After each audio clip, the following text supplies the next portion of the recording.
hukum berkaitan dengan sholat. Ya, dia tahu rukun sholat, dia tahu sunnah-sunnah sholat, dia tahu hayah sholat, dia tahu pembatal-pembatal sholat, dia mengerti bagaimana tata cara sujud sahwi. Ya, jadi sifat yang pertama yang dimiliki oleh imam adalah dia harus mengerti hukum. Ya, hukum yang berkaitan dengan sholat. Sifat yang kedua yang harus dimiliki seorang imam adalah paling baik bacaannya di antara yang lain.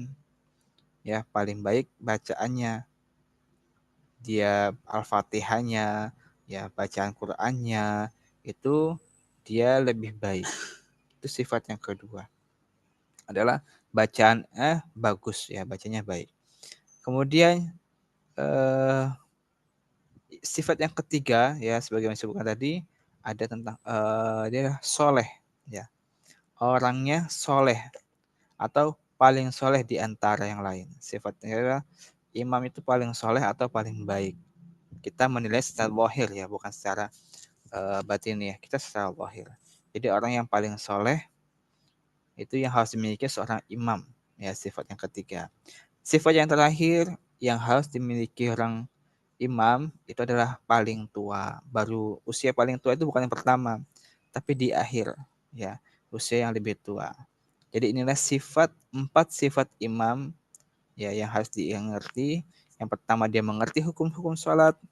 Yang kedua bacaannya baik dan benar. Yang ketiga kepribadiannya soleh atau solihah. Dan yang keempat baru usianya. Ini adalah empat sifat imam. Allah Ta'ala alam biswab. Kita lanjutkan ya pembahasan yang baru. Ya ini berkaitan dengan sholat. Ya.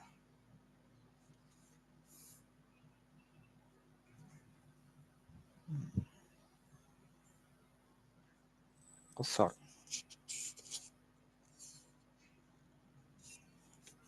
Sholat mustafil. Taib. Qala al-mu'allif rahimahullah ta'ala wa nafa'ana bi'ulumihi fid dharain amin. Faslun fi qasri sholati wa jam'iha. Wa yajuzu lil musafiri qasrun as-salati ar-ruba'iyyati min khamsi syara'ita. Ay yakuna safaruhu fi ghairi ma'siyatin wa an takuna masafatuhu sittata asyara farsakhan wa ayyakuna muaddiyan lis-salati wa an yanwiyal qasra ma'al ihrami wa alla ya'tamma bimuqimin wa yajuzu lil musafiri ay yajma'a baina adh-dhuhri wal 'asri fi waqti ayyihima sya'a wa bainal maghribi wal 'isya'i fi waqti ayyihima sya'a wa yajuzu lil hadiri fil madri ay yajma'a bainahuma fi waqtil ula minhuma.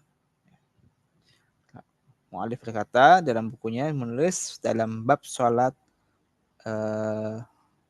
sholat qasar atau sholat musafir ya dan jamak-jamak dan qasar. Seorang musafir ya wa yajuzu lil musafir seorang musafir qassus shalatir ruba'iyyah bi khamsi syara'id boleh mengqasar salat yang berjumlah 4 rakaat dengan 5 syarat yaitu apa saja syaratnya kita lihat yang pertama adalah ayyakuna safaruhu fi ghairi ma'siyatin ya, yang pertama adalah safarnya bukan untuk maksiat. Perjalanannya tidak bertujuan maksiat. Ya. Jadi baik perjalanan wajib seperti melunasi hutang atau sunnah, ya, seperti silaturahim, itu mubah, seperti berdagang. Jika bertujuannya maksiat, seperti untuk merampok, maka tidak diperkenankan untuk melaksanakan sholat qasar dan jamak.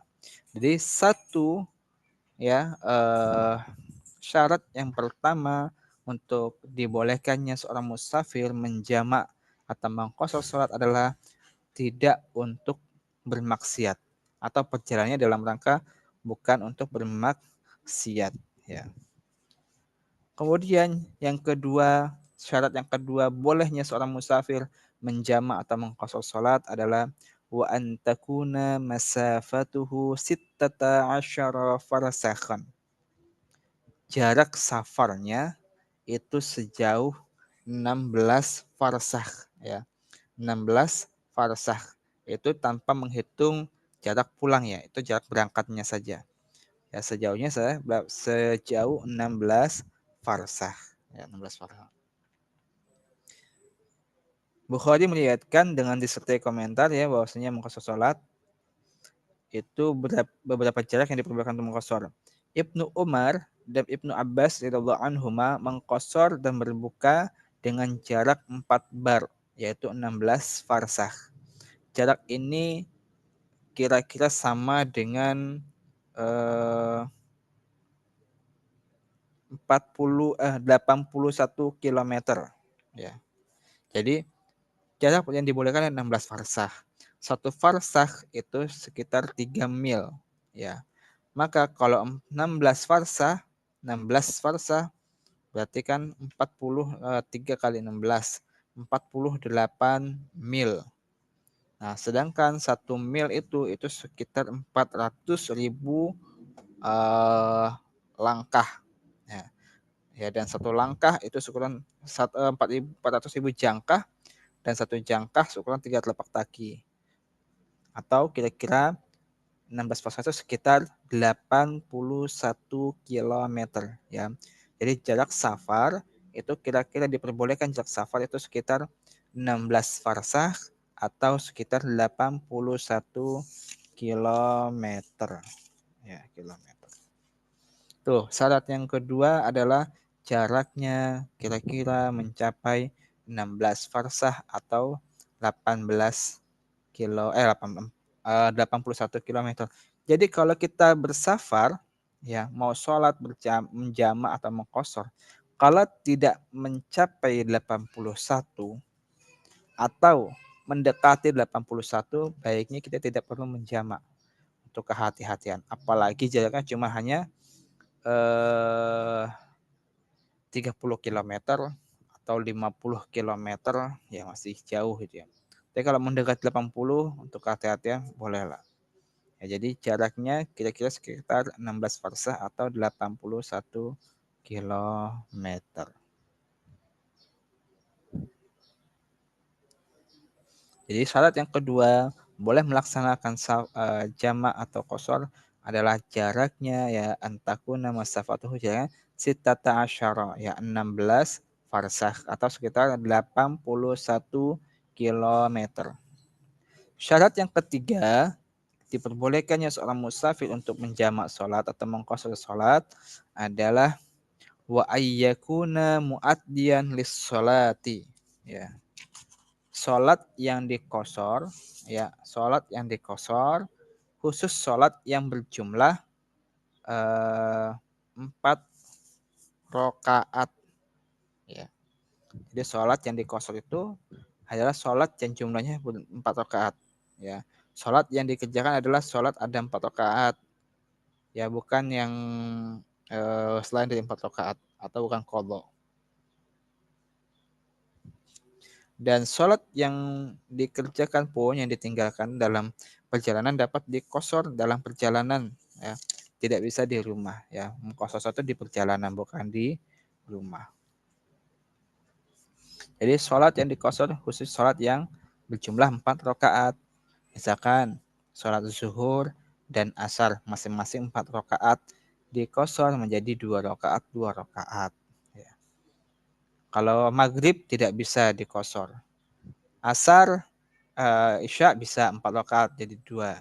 Subuh tidak bisa. Jadi yang bisa diqashar itu hanya sholat yang berjumlah 4 rakaat. Kemudian syarat yang keempat adalah wa ayyan wiyal qasra ma'al ihram. Berniat mengqashar sholat tatkala takbiratul ihram, ya. Jadi syarat yang keempat dalam melaksanakan sholat dalam seorang musafir adalah berniat mengqashar bersama dengan takbiratul ihram. Jadi ketika dia mau sholat, Allahu Akbar, ketika takbiratul ihram, dia harus menyertai dengan niat.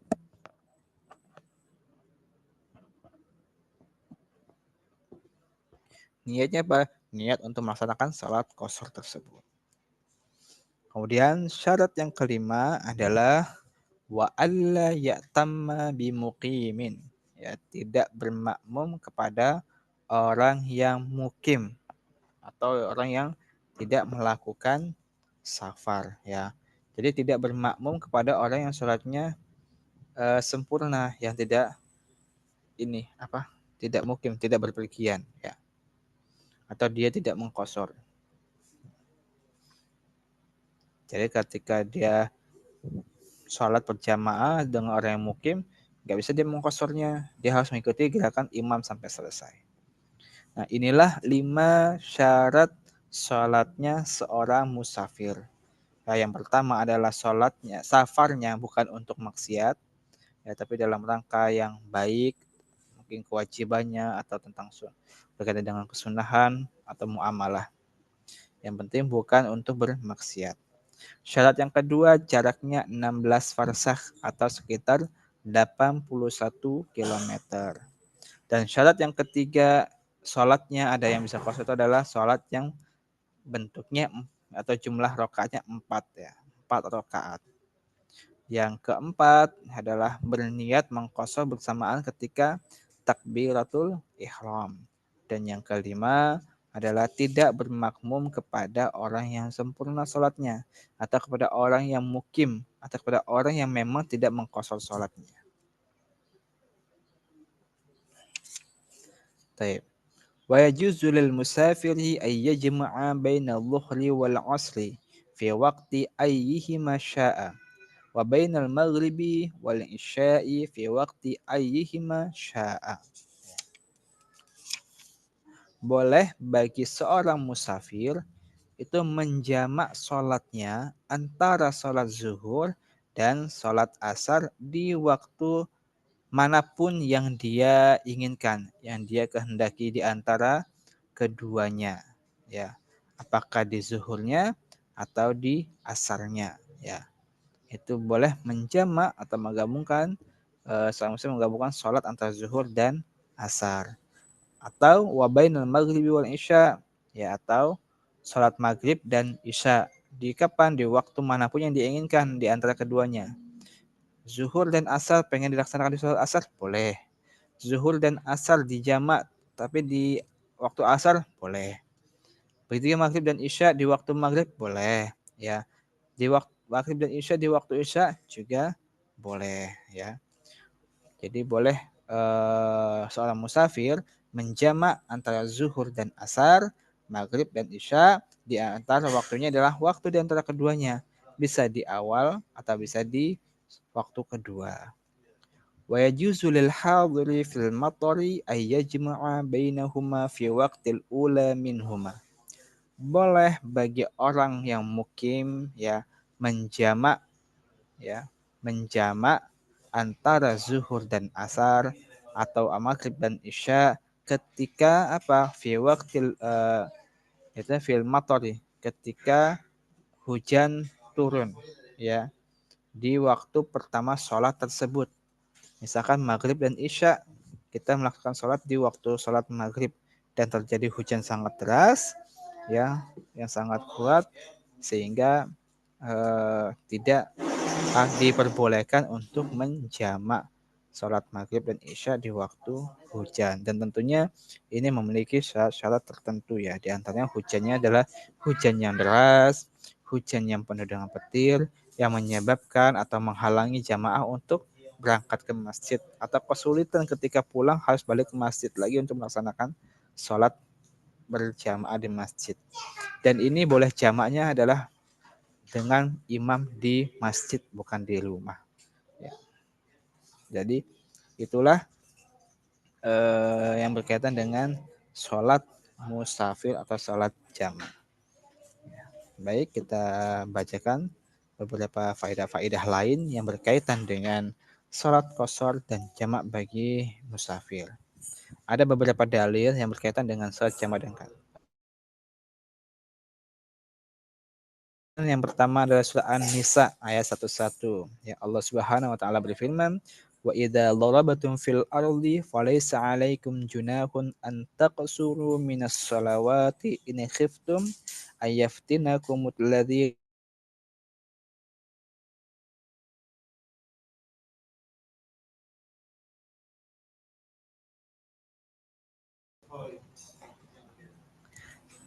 Dan bila kamu berpergian di muka bumi, maka tidaklah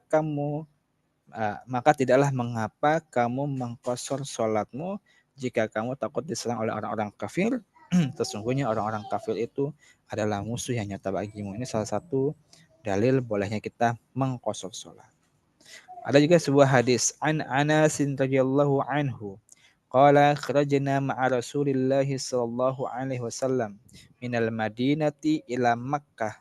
Fakana yusalli raq'ataini hatta raja'na ilal Madinah. Ya. Dari Anas radhiyallahu anhu dia berkata, kami keluar bersama Rasulullah sallallahu alaihi wasallam dari Madinah menuju Makkah. Kemudian beliau sholat dua rakaat hingga kami kembali ke Madinah. Hadis riwayat Bukhari Muslim. Hadis yang lain an Muadz radhiyallahu anhu qala kharajna ma'a Rasulillah sallallahu alaihi wasallam fi ghazwati Tabuk fakana yusalli adh-dhuhra wal 'asra jami'an wal maghriba wal isya'a jami'an.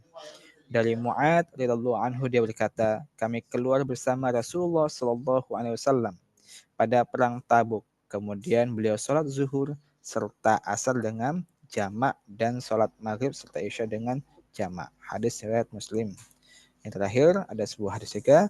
Innallaha yuhibbu an tu'ta ruhasuhu kama yakrahu an tu'ta maksiyatuhu. Sesungguhnya Allah menyukai bila kemurahannya dilakukan, sebagaimana ia membenci bila kemaksiatan dilakukan. Para tulab, ada beberapa hal yang berkaitan dengan salat qashar dan jamak ini. Pertanyaan-pertanyaannya ya, pertama, mengapa perjalanan maksiat tidak diperbolehkan melakukan salat jamak dan qashar? Jawabannya di dalam buku ini disebutkan karena pada dasarnya salat jamak dan qashar adalah rukhsah, kemurahan dari Allah Subhanahu wa taala untuk hambanya, ya. Dan tidak ada kemurahan bagi orang yang bermaksiat. Maka kemudahan ini Allah berikan kepada kita bagi orang-orang yang bertakwa, yang benar-benar melaksanakan taat kepada Allah Subhanahu wa taala, bukan untuk bermaksiat. Nah, maka orang yang bermaksiat tidak boleh melakukan qashar atau jamak. Allah taala alam.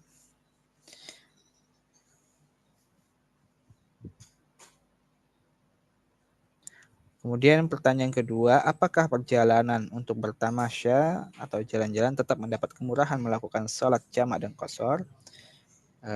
Jawabannya, selama rekreasi atau tamasya atau rihla bukan dalam bentuk kemaksiatan, maka tetap boleh melakukan sholat jamak dan qashar.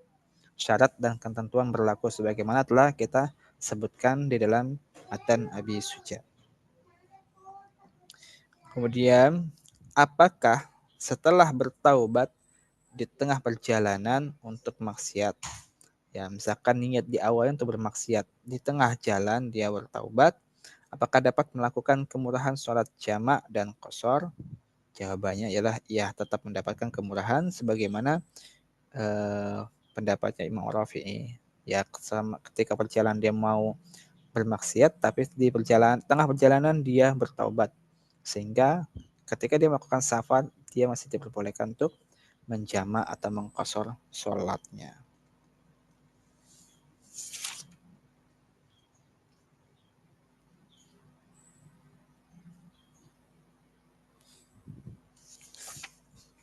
Pertanyaan selanjutnya, ada dua jalan ketika mau bersafar. Jalan yang pertama itu dekat, ya tidak sampai 16 farsakh atau tidak sampai 81 km. Dan yang kedua jauh melebihi 16 farsakh. Ketika mengambil jalan kedua, jadi ada dua jalan ya. Ada jalan cepat, ada jalan jauh. Ketika dia ngambil jalan yang kedua, apakah boleh melakukan sholat jamak dan qashar? Nah, ketika menempuh jalan yang lebih jauh dengan tujuan yang dibenarkan, seperti menempuh jalan yang lebih mudah, maka boleh melakukan jamak dan qashar. Sedang jika tidak ada tujuan yang dibenarkan dan hanya semata-mata ingin melakukan rukhsah, maka di sini adalah terdapat khilaf, ya. Menurut pendapat yang lebih kuat itu tidak boleh sengaja untuk melakukan sholat qashar atau jamak dengan memilih jalan yang lebih jauh. Taib. Jarak 16 farsakh itu tadi sudah kami ucapkan ya, berapa kilometer? Adalah 81 kilometer, ya. 16 farsakh itu adalah sekitar 81 kilometer atau 8.640 meter. Nah, jadi 16 farsakh itu sekitar 81 kilometer.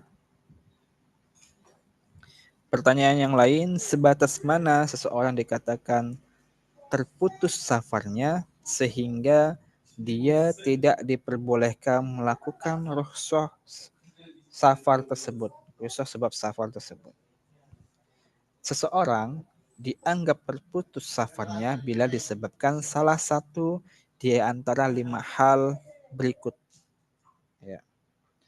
Yang pertama, ketika sampai pada tempat yang ia mulai berstatus musafir seperti batas desanya, itu juga mencakup dua permasalahan. Ya.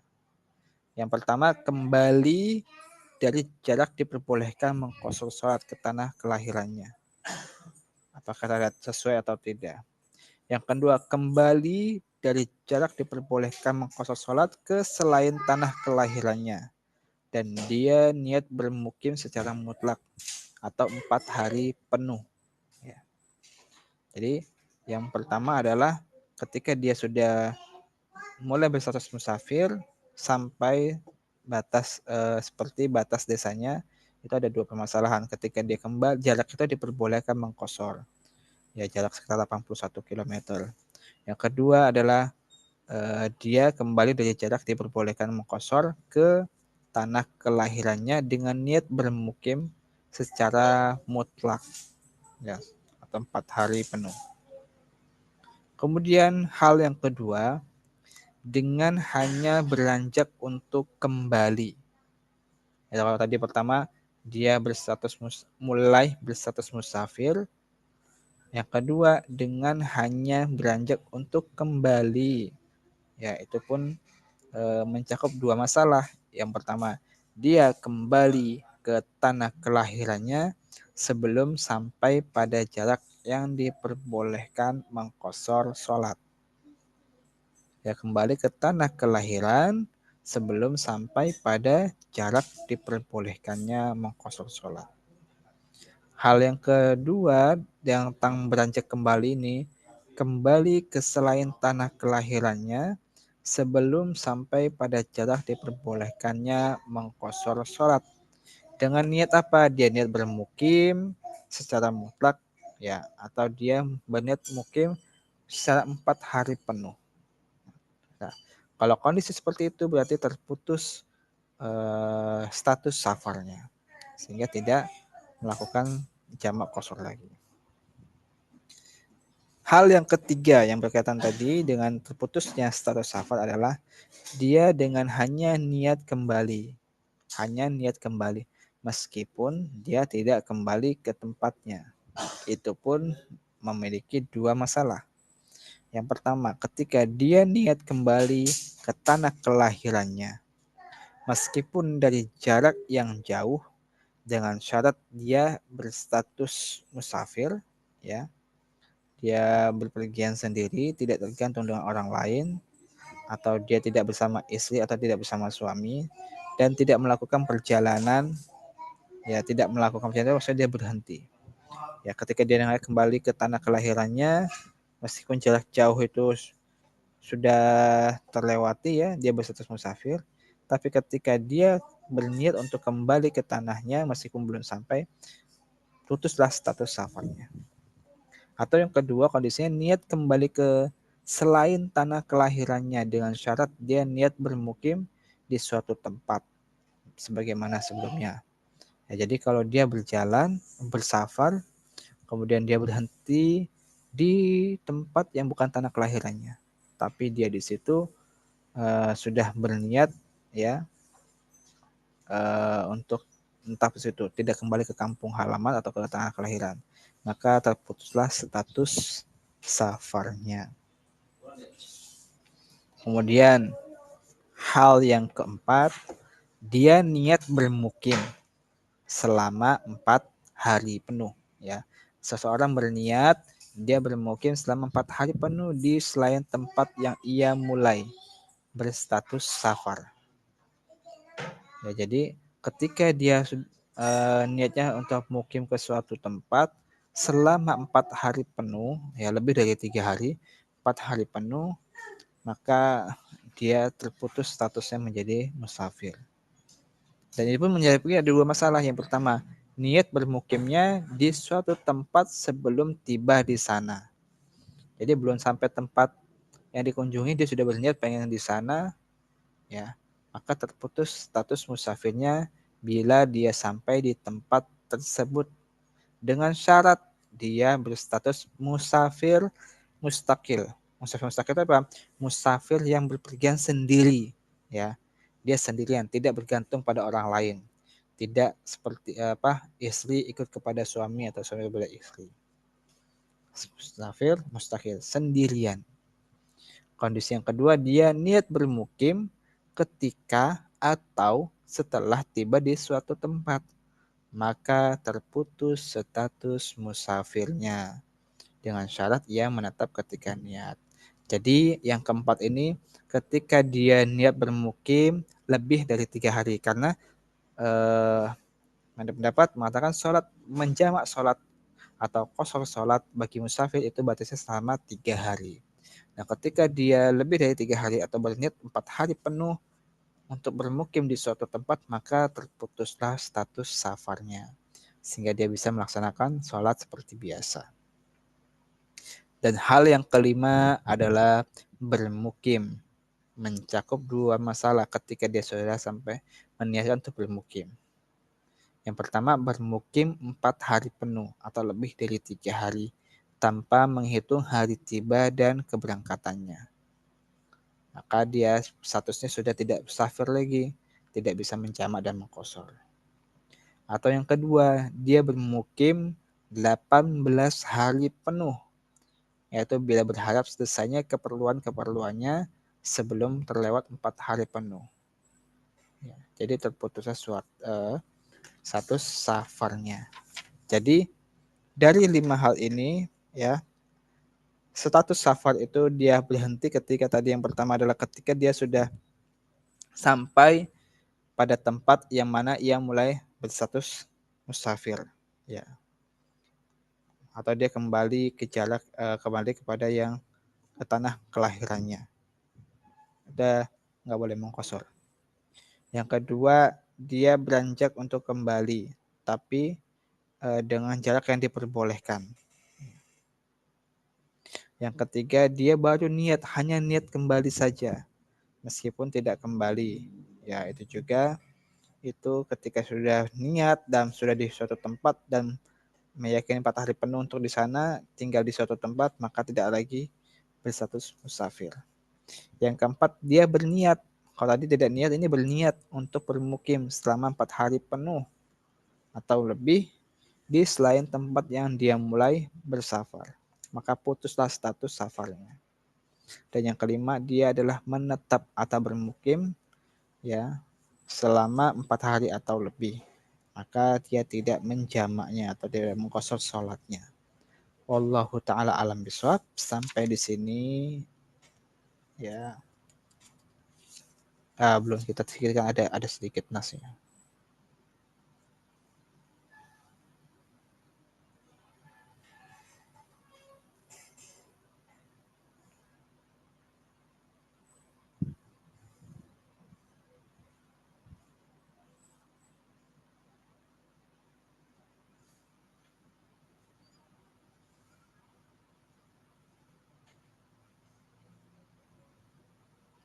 Tapi kita lanjutkan dulu ya, ini masih berkaitan dengan sholat jamak dan qasar.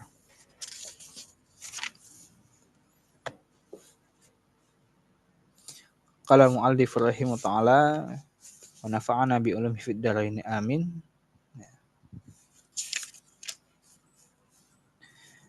Fi syuruti wujubil jumu'ati wa sihhatiha wa arkaniha wa hayatiha. Wa syara'itu wujubil jumu'ati sab'atu asya'. Al-Islam wal bulugh ya, wal aqlu wal hurriyatu wal dhukuratu was sihhatu wal istitanu. Ya, syarat wajib ya, syarat wajib hmm,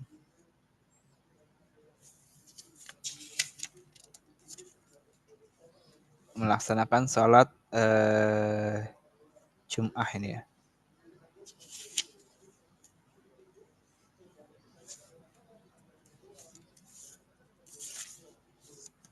Oh, ini udah masuk ke bahasan bukan jamaah Jumat ya. Wasyolatu wujubil Jum'ah. Afwan ya. Syarat wajib sholat Jumat ini bagi laki-laki. Tapi yang pertama, syarat wajib sholat Jumat itu ada 7 macam. Ya, yang pertama adalah al-Islam, yaitu Islam. Yang kedua adalah wal bulu, itu balik. Yang ketiga adalah aqlu, berakal. Wal hurriyatu, yang keempat merdeka. Wal dzukuratu, kelima laki-laki. Wasihatu, keenam sehat. Wal istitonu, ketujuh mukim. Ini adalah 7 syarat wajib melaksanakan sholat Jumat ya. Yang pertama dia adalah Islam, kedua balik, ketiga berakal, keempat merdeka bukan budak, kelima laki-laki, keenam dia sehat, dan yang ketujuh istitonu, dia bermukim. 7 syarat wajib sholat Jumat. 7 syarat wajib sholat Jumat.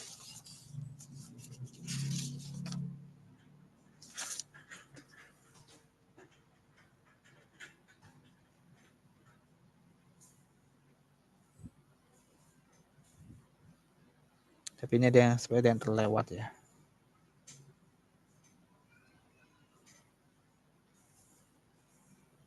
Oh tidak. Itu tuh bahkan sebelum kita lanjut ke video, mungkin dari tadi pembahasan yang ini ada pertanyaannya. Sebelum kita lanjutkan pembahasan sholat Jumat, kita baca dulu ya. Afwan, ada seseorang yang menempuh perjalanan jauh, lantas ia melakukan kemaksiatan. Apakah boleh ia tetap mengqashar sholatnya? Kalau kita kembalikan kepada pelajaran kita hari ini, bahwasanya syarat yang pertama adalah tidak boleh melakukan kemaksiatan. Ketika dia sudah menempuh perjalanan jauh, lantas dia melakukan maksiat, ya, melakukan hal yang dilarang oleh Allah Subhanahu wa taala, maka dia tidak diperbolehkan melaksanakan atau mengqashar sholatnya. Ya.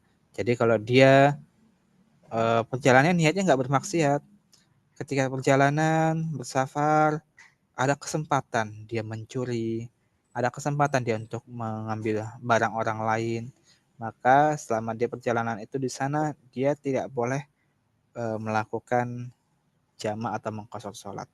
Wallahu taala a'lam bishawab. Kita kembalikan kepada tadi, syarat menjamak adalah tidak boleh dalam rangka bermaksiat. Ketika dia bermaksiat maka tidak boleh. Tapi kalau dia tidak melaksanakan, dia bertobat, niatnya maksiat tapi di tengah jalan bertobat tidak mau melakukannya, maka diperbolehkan. Jadi intinya tidak dalam rangka maksiat meskipun di awalnya tidak niat untuk melakukan kemaksiatan. Tapi karena tergiur dengan kesempatan ada bisa mencuri atau yang lainnya, maka dia tidak boleh. Wallahu a'lam bishawab. Oh, layarnya tidak ada. Oke. Saya ulang lagi.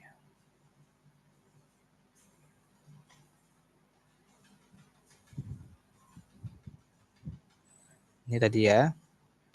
Karena yang pertama adalah ayyakuna safaruhu fi ghairi maksiyah, bukan dalam rangka maksiat. Jadi ketika maksiat maka tidak diperbolehkan.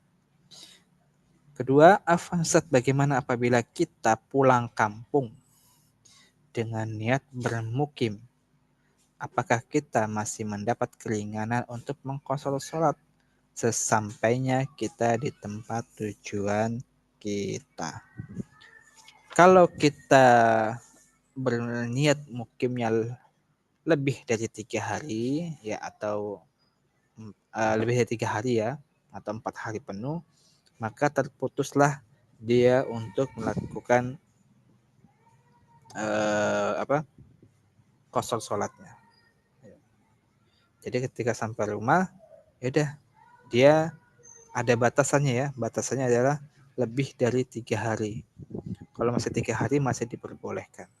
Tapi kalau sudah berniat untuk di situ bermukim 4 hari penuh, dia udah niat 4 hari penuh atau lebih, maka statusnya dia tidak lagi mengqashar sholat ya.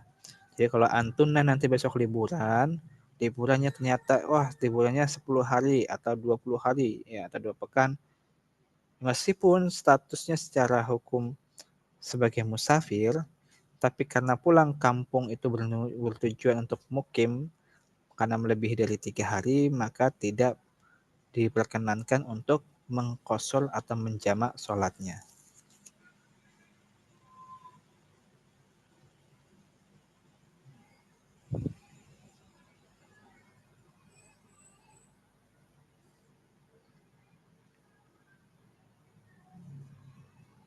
Oh, tidak ada tulisannya. Oke.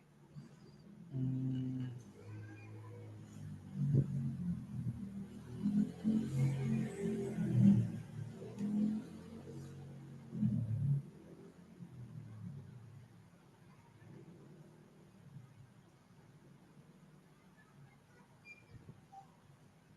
baik.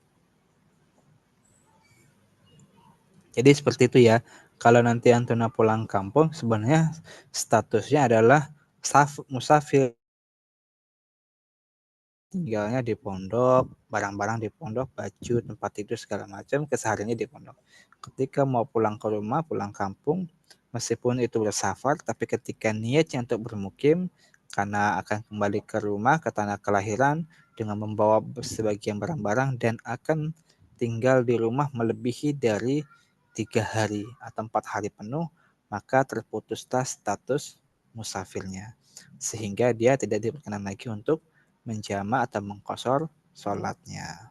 Wallahu a'lam bishawab.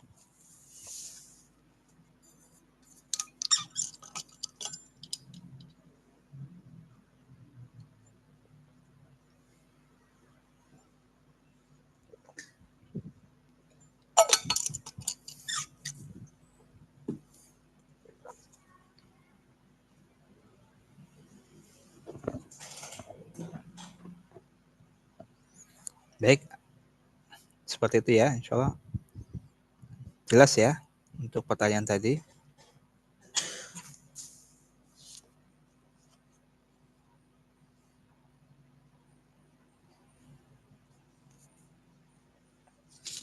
Kita bacakan beberapa pertanyaan lain yang berkaitan dengan sholat jamak ya tadi ya, yang wa yajuzul musafir. Yang pertama, mengapa sholat jamak takdim atau jamak dilakukan di awal waktu? Misal zuhur, asar jamak dilakukan di waktu zuhur. Ya, harus mendahulukan yang awal, sholat zuhur dulu, baru sholat asar. Ya, kenapa? Karena sholat yang kedua posisinya adalah mengikuti sholat yang pertama, tabi kepada sholat yang pertama. Maka ketika sholat jamak takdim yang dilakukan adalah pertama sholat zuhur dulu 2 rakaat, baru sholat asar 2 rakaat. Tidak boleh sholat asar 2 rakaat baru sholat zuhur, karena dilakukan di waktu takdim, di waktu awal waktu ya. Jadi sholat jamak takdim itu yang dilakukan pada sholat zuhur dulu, baru asarnya. Maghrib dan isya, maghrib dulu baru isyanya. Apakah boleh niat jamak takdim di tengah-tengah sholat yang pertama? Ya, lagi sholat, tiba pengen niat ya menjamak tak ya ketika sholat di awal. Boleh, karena pada dasarnya sholat jamak adalah mengumpulkan sholat yang kedua kepada sholat sebelumnya. Maka selama sholat pertama belum selesai, dia tetap diperbolehkan untuk niat untuk menjamak dengan sholat berikutnya.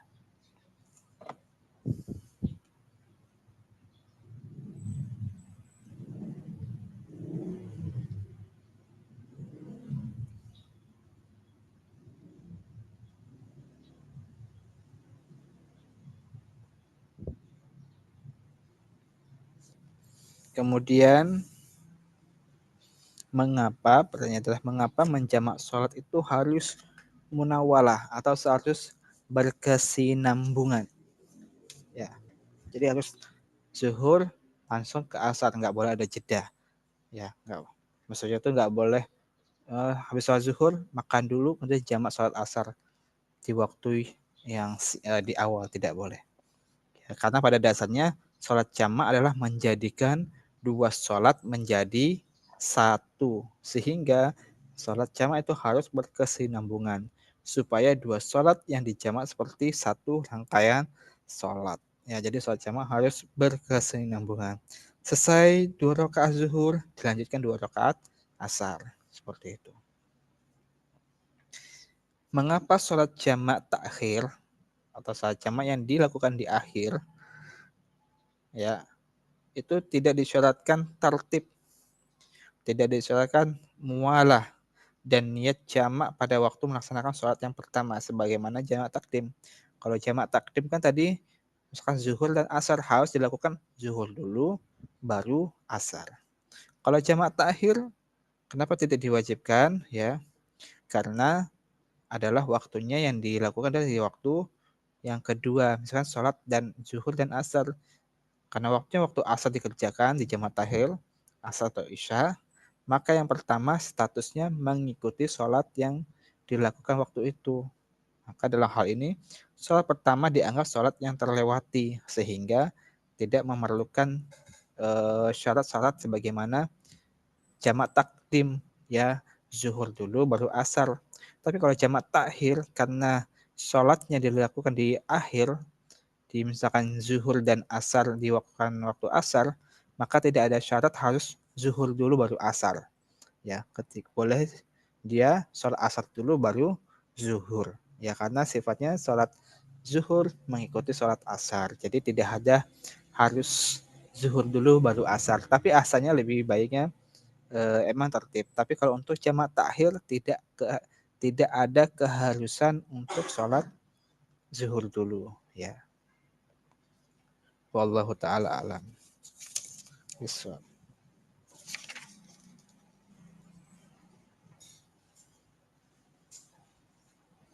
Kemudian pertanyaannya adalah apakah ada kaul yang memperbolehkan sholat jamak, ya, atau takdim, sholat jamak takdim atau takhir disebabkan karena sakit, ya? Apakah ada kaul? Ada, yaitu menurut Imam An-Nawawi, dengan catatan sekiranya sakit yang diderita itu setara dengan sakit yang diperbolehkan untuk duduknya seorang melaksanakan sholat. Ya, jadi sakitnya itu yang menyebabkan seseorang itu tidak bisa berdiri untuk duduk sholat, maka dia boleh menjamak, ya, takdim atau takhir.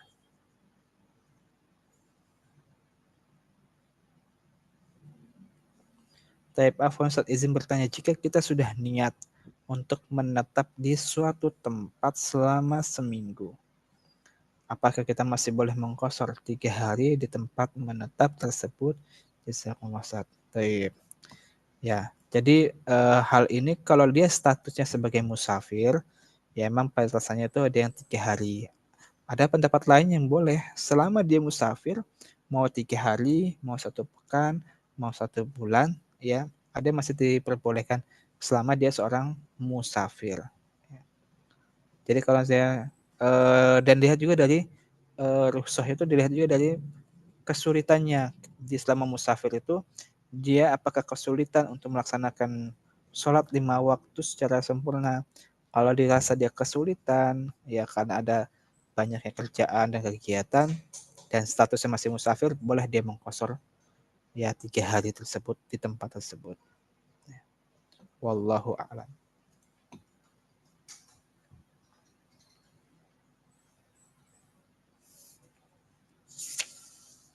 Kemudian pertanyaannya, bolehkah menjamak sholat disebabkan ada hajatan atau ada hajat seperti pernikahan, ngecor rumah, atau yang lainnya?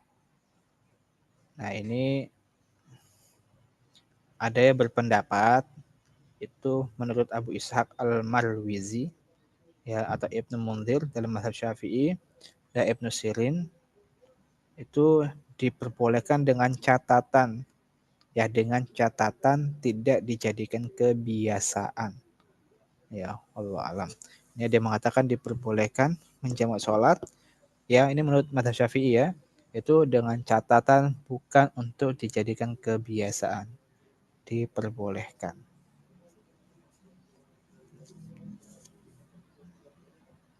Ya, sebagaimana di dalam Kifayatul Akhir, bal dhahaba jama'atu minal ulama ila jawazil jam'i fil hadar lil hajati liman la yattakhidhu adatan. Ya, selama tidak dijadikan kebiasaan itu diperbolehkan menjamak sholatnya. Kemudian pertanyaan selanjutnya, sebatas manakah hujan ya yang sampai diperbolehkan kita menjamak sholat?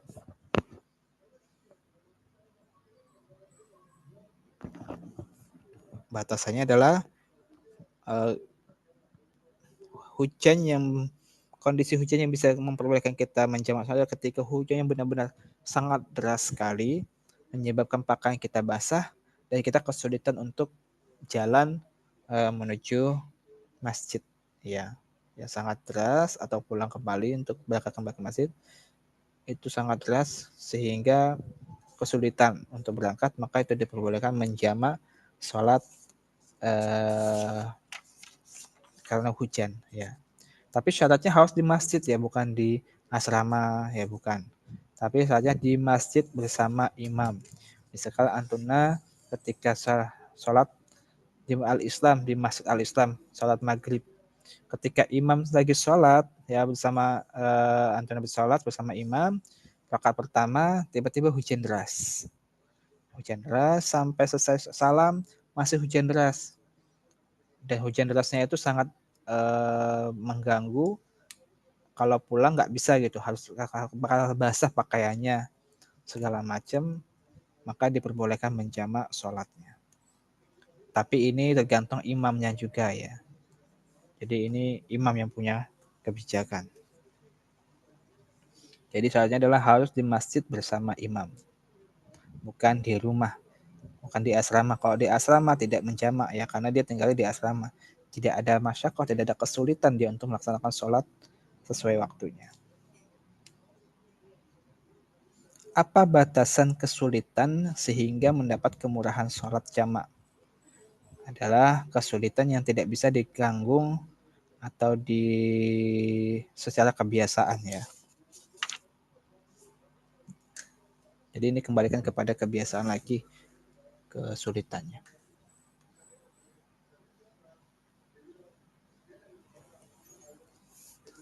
Ada pertanyaan lagi. Afwan Ustaz izin bertanya. Kalau kita sholat jamak qashar zuhur dan asar, lalu apakah niatnya 2 kali setiap satu sholat atau gimana? Jazakumullahu khair. Kita sholatnya menjamak, di awal sudah menjamak, tapi tetap nanti ketika sholat takbiratul ihram disendirikan, zuhur sendiri, asar sendiri ya. Jadi misalkan tadi jamak qashar zuhur dan asar dilakukan waktu zuhur, misalkan jamak takdim, 2 rakaat pertama niatnya zuhur, 2 rakaat kedua diniatkan sholat asar. Jadi ketika takbiratul ihram diniatkan sesuai dengan sholatnya ya. Jadi biar tahu mana yang zuhur, mana yang asar. Ya tetap niatnya masing-masing. Jadi setelah salam, bangkit sholat lagi, niat lagi untuk sholat asar secara qashar. Wallahu a'lam.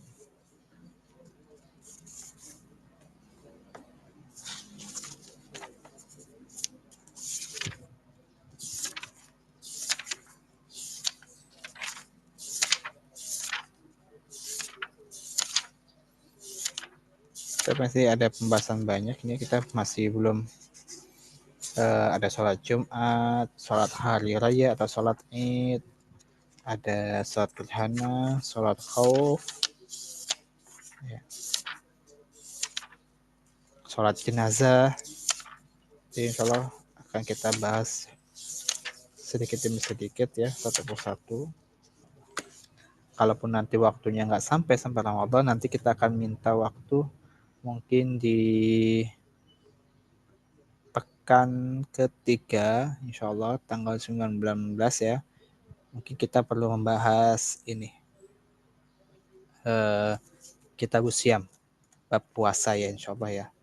Karena akan di 1 Maretnya atau akhir Februari sudah mulai awal Ramadan. Insya Allah akan kita lompati pembahasan sholatnya nanti kalau emang ini untuk masuk kita untuk membahas kitab Usiam. Seperti itu ya. Jadi untuk kayak sholat sunnah ini, sholat Jumat, sholat Jumat laki-laki wajib, sholat Jumat, sholat Id, itu nanti akan kita lewati sementara. Insya Allah akan kita lanjutkan di pertemuan berikutnya membahas dengan kita lompat ke kitab Siam ya, karena momennya persiapan untuk masuk ke bulan Ramadan. Seperti itu ya materi kita pada hari ini. Mungkin kita cukupkan sampai bab sholat jamak dan qasar bagi musafir. Untuk sholat-sholat sunnah yang lain, selain sholat Jumat tadi, insya Allah akan kita bahas dan waktu. Nanti kita akan mencoba membahas kitab Siam ya, pertemuan kitab Siam untuk menyambut persiapan bulan puasa. Baik, jazakumullahu khairan kepada talibat semua yang telah mengikuti dengan saksama. Kita tutup dengan doa kapan majelis. Subhanaka Allahumma wa bihamdika. La ilaha illa anta astaghfiruka wa atubu ilaik. Assalamualaikum warahmatullahi wabarakatuh. Waalaikumsalam warahmatullahi wabarakatuh.